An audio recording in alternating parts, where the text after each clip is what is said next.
The Korean Peninsula has been the site of one of the world's longest-running conflicts. But 68 years after war was first declared between North and South, could a lasting peace deal be on the horizon?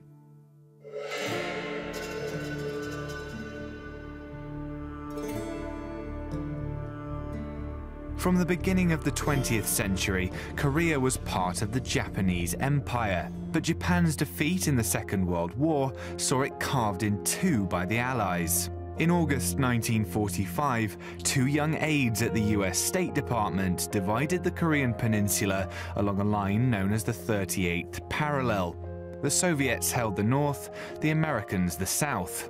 It was the influence of these superpowers that shaped the political destiny of each state. The North supported communism, while the South was bitterly opposed to it. In June 1950, tensions boiled over, and 75,000 North Korean troops crossed the 38th parallel and invaded South Korea. Within a month, US troops were deployed to repel them. As far as Washington was concerned, this was a war against international communism itself. The US advance forced the North Korean army into retreat, but pushing too far threatened to provoke Communist China and possibly the Soviet Union into joining the conflict. Fearing the very real possibility of World War III, President Truman initiated peace talks. In 1953, the United Nations, including the USA, signed an armistice with North Korea and China, a temporary ceasefire rather than a full-blown peace treaty. The agreement gave South Korea an extra 1,500 square miles of territory and created a 2-mile-wide demilitarized zone that still exists today. But this neighborly feud rumbled on. Outbreaks of violence have been common along what is now the most heavily militarized frontier in the world. In 1976, the threat of war loomed again after axe-wielding North Korean soldiers attacked and killed 2 US Army officers inside the demilitarized zone. And the two sides have come close to a peace deal before.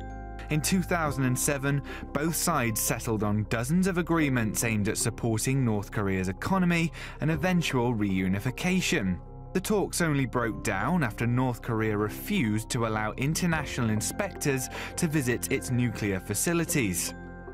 And the North's nuclear ambitions have continued to ramp up tensions in recent years, now orchestrated by dictator Kim Jong-un. But in an unlikely twist, South Korea's hosting of the 2018 Winter Olympics marked a turning point in relations.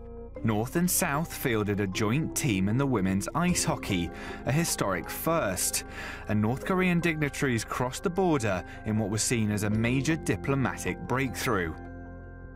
Now there are suggestions that South and North Korea are to meet once again to discuss an official end to the war, almost 7 decades after it began. The President of the United States, Donald J. Trump. The fundamental question of our time is whether the West has the will to survive. This is an historic moment from which there can be no turning back.